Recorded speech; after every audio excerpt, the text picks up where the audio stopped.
Bismillahirrahmanirrahim. Alhamdulillahi Rabbil Alamin. Salatu wassalamu ala Rasulina Muhammad wa ala alihi wa sahbihi wa sallama tasliman kathira.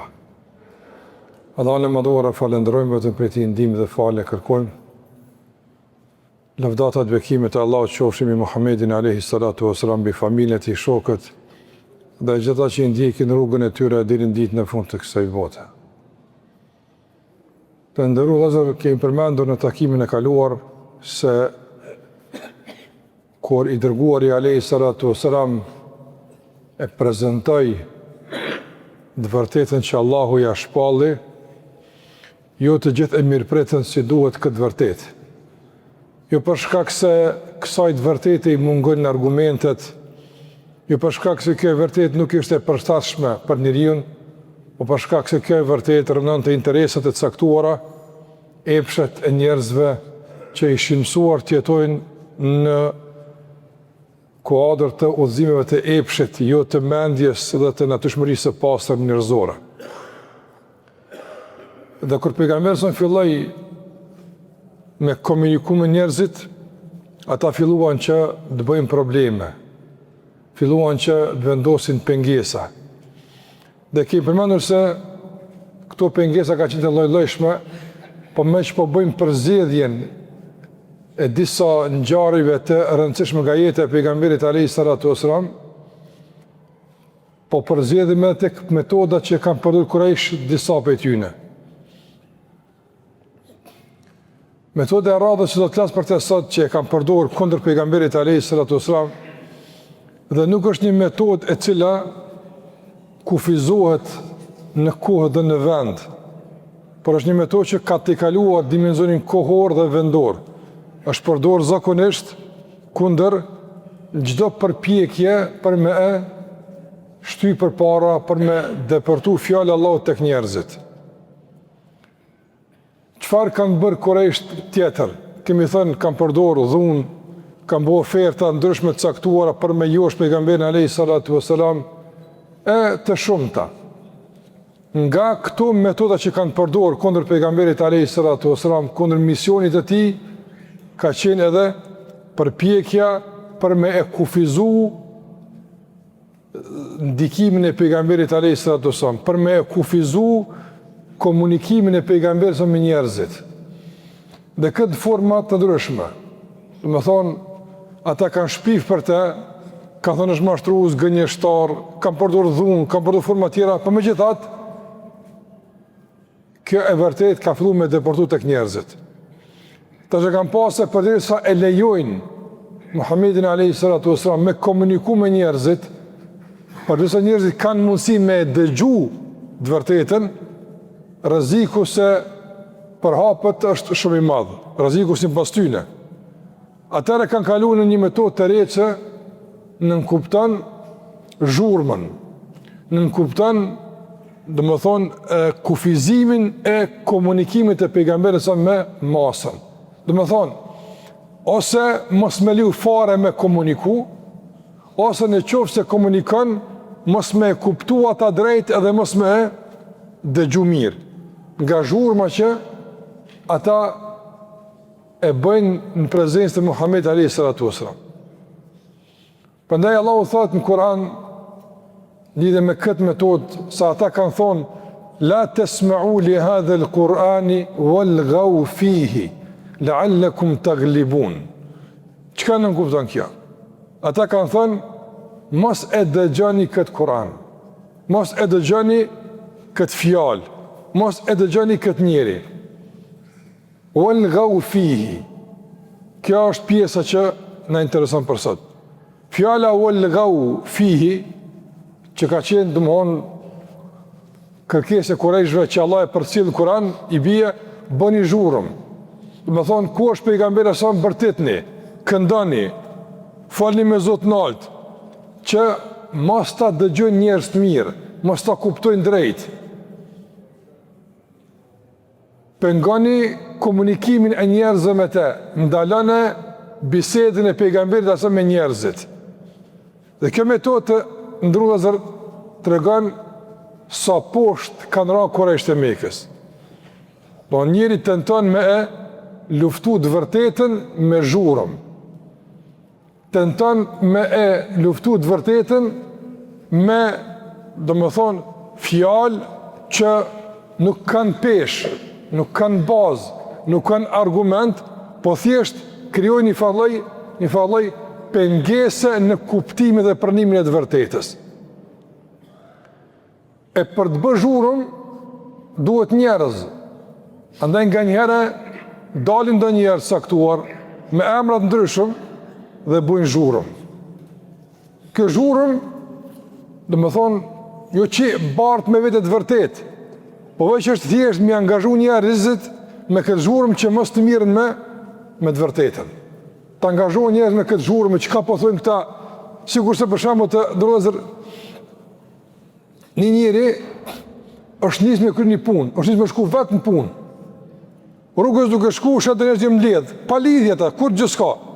Ty këqysh qka o bojnë ata, qka e mledhë i hu punë në pëtën. Me shko që po bëhet. Njerëz kam prirje, do më për me e ushqy kurreshtjen. Njerëz nga kurreshtja ka që me ditë, e qka po thot që kë? E pse e ndalë që ta? Nga kurreshtja. E shpeshere ka njerëz të cilët, dhe më thonë, e provokojnë kurreshtje njerëzve që të rëmbejnë vëmendjen. E ku të rëmbejnë vëmendjen, do në të tentojnë që ta shtojnë këtë kurreshtje sa ma tepër, që njerëzit kënë sa ma pak hapësirë dhe sa ma pak gatishmëri, më marrë me të vërtetën. Kjo është metodë interesante, përdorur, me siguri edhe e studiuar në aspektin e psikologjik edhe social, qysh me u arrëmby njerëzve vëmendjen, qysh njerëz me i habit, mos më marrë me ato qka duhet, e me i lonë më marrë me ato qka nuk ju përket, nuk ju bën dobi dhe nuk duhet. Edhe sot shumë njerëz për shembull që shpeshere mirën me ato që nuk ju duhet, i përgjigjen zhurmave, por jo fjalëve qeta, jo argumenteve, jo thirrjeve për të vërtetën, jo thirrjeve për udhëzim. E këtu ka arsye shumë të pse njerëzit bëjnë këtë. I përshikoni për shembull njerëzit të ndërlozur sot, sa ka interesim me ditë për jetën e njerëzve tjerë, tuaj. Mund t'jenë për shembull të njohur në fusha caktuara të jetës, po jo shkencore fatkeqësisht, jo të fushave dobishme, të fushave të argëtimit, të fushave të lojës, të fushave të epshit. Dhe ata, do më thonë, në këtë pjesë ka një popularitet. Dhe shpeshere mediat flasin për ta, për jetën e tyne, qka bën, qka han, ku shkon, qka i pëlqen, me kënë u lidhë, tani për kujtë u zgjidhë, do më lëdhe më abetësh. Njerë që ati këti ki më abetëv. A e për që buni, a e për ku shkoj, a e për interesanti shkoj, ndërsa, ndoshta për vetë në ti që ashtu s'interesohet, e ti vëlla për vetë, a interesohesh ti për jetën tonë. Qështë i ki punë me Zotin, qështë i ki punë me akrebon tonë, qështë i ki punë ti me ta, a ja din halët këjshis tonë, për shambull, qështë ja din për shambull problemet dikujt që hitë së njënë, kur se ke pa. Andaj të do të mu kriju një zhurëm, fatkeqësisht, mu arrëmby njerëzve menën që mos mu marrë me vetën, mos mu kthy ka vetvetja, mos mu kthy ka familja, mos mu kthy ka njëri tjetri. Për shkak se ka njerëz që ju pëlqen përçarja, ju pëlqen humbja e njerëzve, nga se në këtë humbje, në këtë mjegullin, më letë pasaj shtyhen agjendat dasha keqe kundër njerëzimit. Për këtë arsye edhe bëhet zhurëm. Ka dalin flasin zhurma tjera, jo islami, kështu të shqiptarët, jo të na duhet mu kthy, ku i nakone, ku si nakone, zhurëm, as një argument, as një qasje e logikshme, as një prov e duhur, thjesht zhurëm, hajde krijojmë një zhurëm që e bojmë hallakam. E në hallakam tani njerëzit shpërndahen, nga se njerëzit që nuk kanë argument të ndërlozët, njerëz që nuk janë sigurt në të vërtetën që e përfaqësojnë, nuk ju konvenon qetësia, nuk ju konvenon paqja, rahatia, ju konvenon hallakama, ju konvenon kaosi, nga se në kaos mbijetojnë, në kaos depërtojnë edhe ecin përpara. Njëri për shembull që e ka të vërtetën, nuk ka nevojë me bërtit, nuk ka nevojë me shajt, nuk ka nevojë me ushty, s'ka nevojë, nga se e vërteta vetvetihu depërton. E vërteta i ka argumentet brenda vetës vetë, nuk ka me për argumente mbështetëse jashtë. Për shembull të ndërrozën, pejgamberi alayhis salatu wasallam kur e ka shpall atë që ati Allah e ka shpall, a ka pas nevojë me përdor forcë? Jo, s'ka pas nevojë. Kush ka përdor forcë për me mbrojt të vërtetën e pretenduar? Kurejsht, jo pejgamberi sa. Madje Allah than Kur'an, la ikrahe fi din, nuk ka dhunë në fe. Nuk ka dhunë, s'ka nevojë. Pse nuk ka dhunë në fe? Qad tabayyana ar-rushdu min al-ghayy. Shko sa bukur e ka lidhur Allah xhallahu ala këtë ajet dhe ka arsyetuar pse nuk ka dhunë në fe. Nuk ka dhunë në fe, pse? Nga se është shumë e qartë, shumë e dallueshme e vërteta nga e pavërteta. Pra s'ka nevojë për dhunë. E vërteta dallohet qartë nga e pavërteta. Nuk ka nevojë zhurmë, nuk ka nevojë me bu probleme, nuk ka nevojë me bu dilema, nuk ka nevojë me shpif, nuk ka nevojë me e shtyt vërtetën me pagesë, nuk ka nevojë. Pejgamberi alayhis salatu wasallam i ka fituar zemrat e njerëzve dhe i kanë besuar dhe e kanë pasur pejgamberin alayhis salatu wasallam pse e kanë dashur vërtetën. Janë mbinë se kjo është e duhura. Për këtë arsye, madje kanë qenë gjendje ata me dhonë nga jeta e tyne, ata me dhonë nga pasuria e tyne për me ndihmu pejgamberin alayhis salatu wasallam. A i ka nimu pejgamberi asam Ebu Bekrit, a Ebu Bekri pejgamberi asam me para, me keq që ka pas. Dijet, Ebu Bekri ka nimu.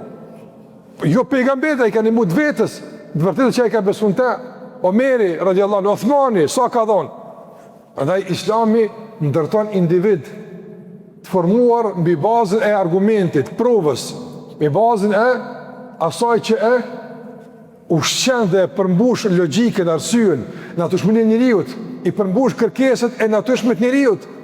Andaj kur ju përmbushet, e ndin dhe e përjeton ndikimin e të vërtetës, i sheh efektet e saj pozitive në jetë, është në gjendje pastaj me bëj gjithçka. Madje edhe jetën me dhon për te. Madje edhe pasurinë, çka do koft, nga se çmimi i të vërtetës për te është më i shtrejtë se keq çka i posëdon. Prandaj nuk ka nevojë për dhunë. Pejgamberi nuk përdor të dhunë. Absolutisht. Madje edhe kur shkoi në Medinë, edhe atë kur pat pushtet, nuk e përdori. Medina ka pas kundërshtar pejgamberi. Po ka pas. Ka pas jehudis kanë besuar. E i ka bo probleme. Ka pas hipokrit munafika që, do me thonë, si kanë besuar, e i ka bo probleme. Mirë pa, ka përdor dhunë e tyne? Asë njëherë. Kur? S'ka nevojë. Për faktin se e vërteta është e dukshme e qartë në raport me të pa vërteta. Mirë po njerëzit që kanë frikë nga e vërteta, tentojnë me bo kufizime. Mos e lani me folë. I mbyllin foltoret, i mbyllin hapësirat për komunikim masiv me masën, që masët e gjohet zëri e atyre që mundin me e ndryshu për të mirë mendin e njerit.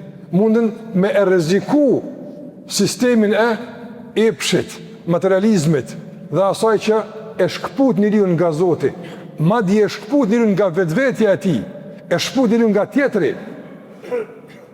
E për me e bë këtë proces të suksesshëm, përdoret edhe metoda e zhurmës dhe metoda e mbylljes së gojës apo hapësirës ndaj atyre që munden me rreziku këtë epsh, këtë materializëm, këtë egoizëm që fatkeqësisht po e rrezikon çdo ditë ekzistencën e njeriut. Ebu Bekri radiallahu ta'ala në të nëzër nuk ka pas hapësirë të mjaftueshme me ke Allah në madhuru, nga se ka qenë ambient shumë i ngarkuar, shumë i tensionuar. Dhe për madhuru Allahu xhallahu ala lirshëm ka vendosur me dalë nga Mekja, me dalë dikun në periferi, me dalë në pjesa të shketinës dikun me shku atje, rahat se Mekja u bo shumë e tensionume, shumë e ngarkuar. Kur ka dalë, Ebu Bekri ka qenë njëri me autoritet, ka qenë një tregtar i madh, Mekja ka përfitu për ti. Po fatkeqësisht ka kuadra, ka njerëz që i duhen vendit, po nuk e vlerëson vendin që duhet. Dhe ajde duhet me dalë, me kërku hapësira të reja, për me manifestu aftësinë e tij dhe përparësitë që i ka. E ka dalë Ebu Bekri nga Mekja. Duke dalë, në dalët Mekës, e ka taku një nga tregtarët tjerë të mëdhenj të Mekës, nga se ky ja ka ditë vlerën. E ka pas emrin Ibn Deghinne, një nga arabët e asaj kohe. E i ka thonë Ebu Bekrit radiallahu ta'ala anhu, ku je nis? Thot, po dalë dikon jashtë Mekës, nga se shumë tension, shumë presion, u bo situate pa përballueshme në Mekë. Në shpifje, dhunë, probleme, zhurmë, tension, njerëz të mençur, njerëz të qetë, s'përballojnë ambiente të tilla. Edhe ka vendosur me dalë. Ka vendosur me dalë. I ka thonë Ibn Deghinne, nuk bën kurçysh me dalë ti. Qysh Mekja pa ty? Ti njëri je autoritet, ti ki ndikim, ti ke zhvillu ekonomin, ti lëviz dhe qarkullan paran, ti njëri që të kena realisht imazh të mirë të Mekës. Nuk bën me dalë ti. Ka une po të madhë në mbrojtjen teme. Ka qenë të rritë e arabëve atëre, nëse për shembull dikush që është autoritet, e ka marrë dikon mbrojtje, tjertë nuk kam pas të drejtë me shqetësu. Të të eja në shpitem, që aty adhura së të prej kërkush. Qëka ka bo Bekri? E ka pranu, për përvaj nështë, mund t'jetë zgjidhje. Ka shku në shtëpinë e Ibn Deghinnes, po shtëpia aty e ka qenë i vogël, jo sigur se shtëpia të sot. Dhe ka dalë Ebu Bekri radiallahu ta'ala anhu më u falë në pjesën e jashtë në shtëpisë. Në sikur se lloj oborri, balkoni, po që njerëz tjerë kanë pas mundësi me e pa. Dhe duke u falë Ebu Bekri të ndërnë vëzër është falë me të vërtet, me përkushtim madhështor, ke lakmu kër e ke pa të u falë. Nga se vetë forma e namazit, parulje e besimtarit për Allah xhallahu ala, rëmban vëmendjen, do në lëndë përshtypje më rëmend se tek njerë kushojnë, qëre që po falet, që përkushtimi atë. Por kër është namaz i përkushtuar, jo namaz i lëvizjeve, e shikimit najtas, jo kështu, kjo s'ban përshtypje. Ama të bën përshtypje gjendja e qetë e besimtarit, përkushtimi i tij, apo stabiliteti i tij, kthimi me zemër e trup e gjitha ka Allahu te bareke ve teala këtu më radh, dhe është falë Ebu Bekri. Por e gjatë leximit të Kuranit, Ebu Bekri ka qenë njëri, domthonjë që te ai Kurani kalon gjurmë, noja, thella, edhe ka qajt, ku pas kohë tu fal, vet i ka rritë lot. Edhe ju mbledh njerëzit, gratë, burrat, me po çka kjo namaz, çka kjo adhurim, s'kan pa kështu. E ju ka pëlqy. Veçanërisht kur e kanë pa qysh po ndikon, s'kan pa kur tu kaq dikush para Zotit. Po jo vajtim, jo britma, jo klithma, po një qajt me qetë, e këndshme, që të regon për ulljen, për kushtimin, që të regon respektin, frikën dhe Allah xhalla xhelalu. Kër e kanë pa duke u folë shtop, kanë thonë, na që shtu pëtëne më bëse që kë. Shko, a i s'ka folë, a si ka thirë, heq që kur gjë, veç është falë që është duhet. Fuqia e ndikimit të shpallë dhe salat është më rëmen se të dëzër. Asë është e natyrshme, njerëzit e dojnë qka është e Zotit. Mos me konë zhurma, mos me konë kufizime dhe pengesa, situata kështë me qenë komplet ndryshe. E po normal që vendosën pengesat. Edhe kanë fillu njerëzit më u bo musliman veç nga namazi Ebu Bekrit. Veç kërë kanë pa të u falin po musliman. Kanë arë kure ishte Mekës i ka thonë ati njerit që e ka strehu Ebu Bekrit. Ni kanë thonë qëra, ne e këna pranu strehimin tanë, ndaj Ebu Bekrit dhe nuk e shqetsojmë. A ma thujnë e të falet në shpi, jo në balkan. Që ka gali ku falet Allah? Po jo se për ndikan. Po të më qaq dëp tjeni, që keq pa fol për jo merë njerës. Po, qaq dëp tjeni, qaq është e brisht, e pa qëndrushme, e vërdet e juaj sa që veç kërë shë një kënë të falë bon, si aja? Thullit falë mërana ose na nuk e pranojmë të një strehimin tënë. Kar i më dëgjeni kënë e ubeke të rëdi Allah në kënë, o burë, falu për mërana se të lashën e ke bopë.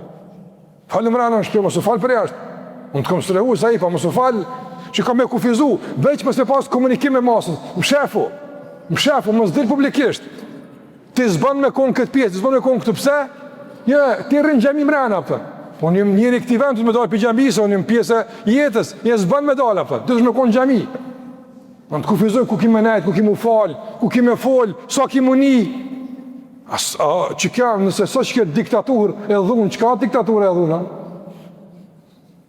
Ka unë falu mrena, ka unë Ebu Bekr radiallahu anhu, familje shumë të i përstërimin që me ke po, shumë respekt edhe mirë njës, s'kam nevoj, më në pisat nuk jam stërimin tënë, dalë vetë të nëmëtë, edhe ka vazhdu Ebu Bekr në Mekë me adhuru Allahun te bareke ve teala. Në shikoni metodat që i kanë bërë Kurejsht e Mekës, don wal gaufihi, bëni zhurëm, ku do që të pejgamberin bërtetni, brohoretni, që mos njihet, mos të kuptojnë masat. Që shto Allah tha për Kurejsht, ata që kanë bërë, bëni zhurëm, bëni pengesa. Krijoni grupe njerëzish që ngjallin dilema, bëjnë zhurëm, shkaktojnë kokçare tek njerëzit që mos të kenë koncentrim e fokus me kuptuar çka Allahu po thot, edhe pejgamberi alayhi salatu wasalam. Madje edhe se njerëz kanë ndikim edhe kur i shohin, edhe atër kufizoni, mrena shtëpiave, veç, mrena objekteve të caktuara, jo jashtë. Prandaj këto kanë qenë përpjekjet e kota të Kurejshëve me enal pejgamberi alayhi salatu wasalam, por megjithatë e vërtetë ka isë përpara. Nga është e pandalshme, dhe ka vazhduar pejgamberi sa misionin e tij, por kjo ka qenë një nga metodat që Kurejshët e kanë përdorur për me pengu pejgamberin alayhi salatu wasalam. Pa kemi thënë kanë përdorur metoda të ndryshme, sikurse dilemat, zhurmat, pengesat, kufizimet, dhuna, joshjet, format shumëta, por gjitha kanë qenë të pasuksesshme për shkak se pejgamberi sa ka qenë i vendosur në misionin e tij, por edhe ka pas shumë të qartë çfarë po kërkon dhe çfarë po përfaqëson, prandaj gjitha këto si kanë bërë fare përshtypje as atij e as pasuesve të Muhamedit alayhi salatu wassalam. Me kaq për këtë pjesë, me këtë dilemë, do të vazhdojmë inshallah me stacione tjera nga jeta e pejgamberit sa mësime edhe për neve, të qytet me kuptuar na jetën, zhvillimet dhe si duhet të pozicionohemi dhe si duhet të veprojmë në kuadër të rrethanave të ndryshme që realisht ballafaqojmë me tonë jetën tonë të përditshme. Allah na përmirësoj gjendjen, na rujt Allah nga zhurmat, nga tingujt e nalt që synojnë me ngulfat vërtetën. Allah na boft të përkushtuar në ndjekjen e asaj që është e duhur dhe e vërteta dhe është Zoti i kënaqur me të. Me kaq për këtë pjesë do të shpërbleft. Sallallahu alaihi wa sallam ala alihi wa sahbihi wa sallam taslimin kathir.